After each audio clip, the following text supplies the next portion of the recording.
Okay, it's counting sheep, and I've had a lot of requests for the last while to do some more doodling and drawing, so I thought today or tonight I would play with another mandala. And so I drew it first in pencil today when I was sitting at a park, and then I went over it with ink. So I'm going to get out my watercolor pens and I'm going to color it. And I'll probably move the angle of the camera for that part so that you can see it a little bit better. I'm having a lot of fun. I found a cabin in Oregon. I'm not going to give any specifics, obviously, but so I'm staying for a couple of months in Oregon at the most beautiful retreat cabin. It's absolutely gorgeous.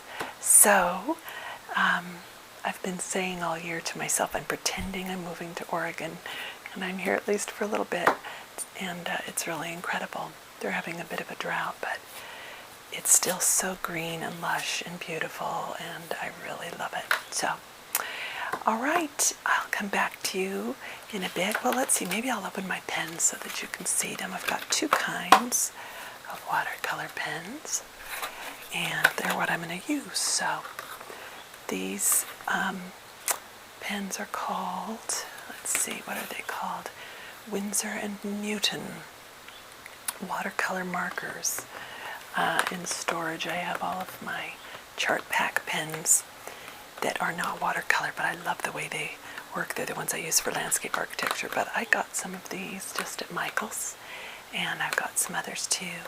And these come in sets of 6, and you can kind of see on the end the types, or I should say the colors, and there's little bands of color. And each pen has 2 ends, and I'll show you that right now. I'll pull out this fuchsia colored pen, and as you can see, it has an end that's wider tipped. Oh, this is the smaller tipped one, fine tip. So it draws harder lines. And then if you want to do a wash of color, there's the tip that's a little more full colored. Not sure the colors are coming through on this video, so I'm going to play with lighting a little bit for the next phase. But first I'll pull out the other pens.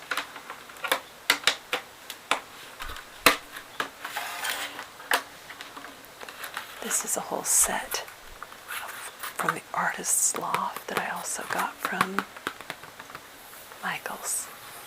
And I think they were about $30 for the set, which is fairly reasonable for all these watercolor markers. And it comes with 24 colors, which is really nice. You can see there's a beautiful array of colors. The only color that's missing is a sky blue. This one comes out a little too turquoise. I wish there was just a real pale blue, because it's a color I like to use, and it's not a color that comes with it. But I'll show you these pens also have 2 ends to them. You can see, well, that's black. Let's pull a brighter color like yellow. That's the wide tip. You can see that.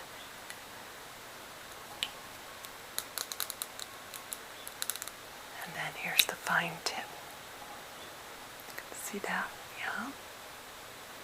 Okay, so I'm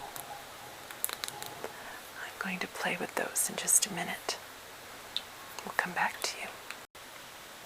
Okay, so I've got this, I'll hold it up so you can see. It's much more geometric than I typically draw. I'm more loose usually, but this one is a lot more geometric. And I've started to color it in. The pens kind of come out a little more primary color than I would like, but we'll just go with it. That's one of the reasons I like the chart pack, is I can mix colors really easily with those. But the good side of this is they're less toxic, so that's good. Chart pack can make you feel a little bit high while you're working with them.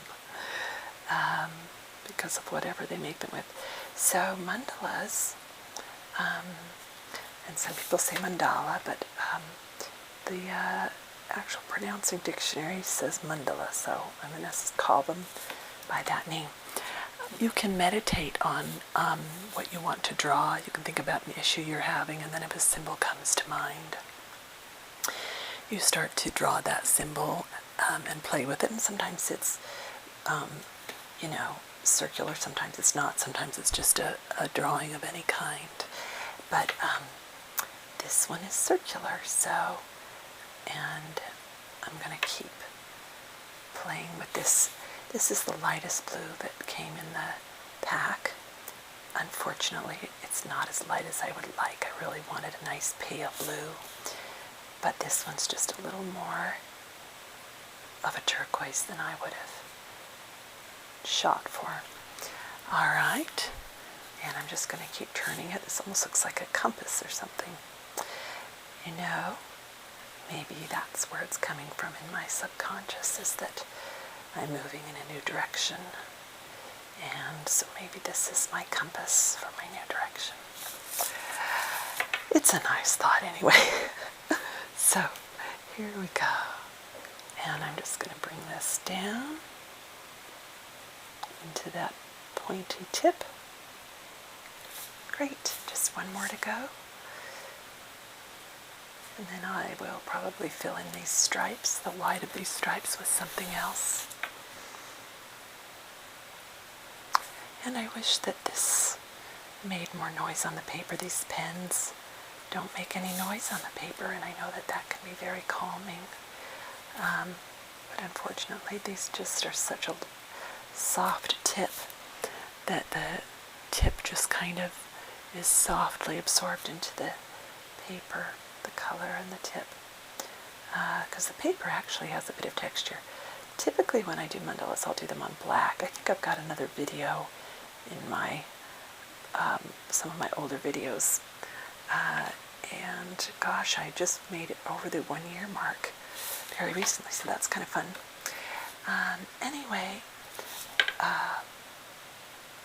in some of my earlier videos, there's one of where I'm just showing my mandalas and talking about them, and I did them with colored pencil on black paper, but my colored pencils are in storage and I didn't bring them with me to Oregon, so just using the watercolored pens. All right, and now there's just one more color to bring in, and I've already done the dark blue here, and I didn't want to do the dark blue in that. I think it's going to look too much like a candy cane, so I think I'm going to go with red. Which red did I use? I think it was this red in between, so I'm going to do a couple of them to see if that's what I want. Yeah, I think that's what I want, and that will bring the red out to the ends. And red is a color that I'm exploring with a lot more of lately. I did my room here in red. My bedspread has reds and oranges and golds, which are the first, second, and third chakra colors. And I'll hold that up so you can see the difference between the one that's done and those that are not done. It's very different once you add that red. So anyway, yeah, I am kind of using those colors. I've always loved color, and when I was young, I remember I loved red. I used to dream of having a red Volkswagen. I wanted, what was it? It was a Volkswagen, like hatchback. There's probably a name for that. But I wanted one so badly, and I wanted to have red hubcaps for it. I'd seen them somewhere, and then I dreamed of having red and white checkered tablecloth and going out on picnics. I must have been a tremendous romantic as a child. It never happened, but I can remember in junior high school having this dream of this red Volkswagen. When I was in college, I ended up with a green Volkswagen camper van. which was not even close to what I was hoping for. And in the winter, when they're cold, the engines they just go so slow. So I would drive to college, and it would go so slow that I'd think, about 2 seconds before I'd arrive at campus, the engine would warm up and it would kick in and it would go at a normal speed. But it would go about 5 to 10 miles per hour, no kidding, until then. So I would drive to campus and I'd have to plan all this time, and I'd think, I might as well just walk, except that it was kind of far to walk in the winter, so I never knew which was worse. I can hear somebody hollering outside. Maybe I'll do an outdoor video one of these times. I'll ask the landlord of this property if that would be all right. There's some beautiful gardens here where my little cabin is. And there's a woman here who lives here who also tends to the gardens, and she's just done this amazing job of terracing this. It's kind of a gully out back. And I don't know what the main plant is that grows out here. It looks a lot like Vinca major, but I don't know if it is because I never see any little blue flowers on it. Which Vinca is the Latin name for periwinkle. But I have not seen any flowers on it, and I think it's native here because I've seen it growing on the hillsides all around. But anyway, she kind of pulled it out and did this neat little terracing all over, and she's just got a real green thumb. She's from Germany, and she's been here for several years, and she came from California. Okay, there it is, my mandala. I'll kind of hold it. Let's see if I can get it at an angle where you can see the whole thing. And it's got the yellow in the center, kind of a little starburst, and then into the red, almost looks like a flower. And I did little fuchsia colored hearts around here, surrounded in the orange, and then lines of the turquoise and the darker blue, almost an indigo blue, and then pink and turquoise out into each of these little points, and then yellow little windows around there. Almost looks like a little submarine, doesn't it? And then the red and fuchsia stripes on these little points out. So, I hope that was relaxing, and I hope you have a wonderful night. Thanks for stopping by.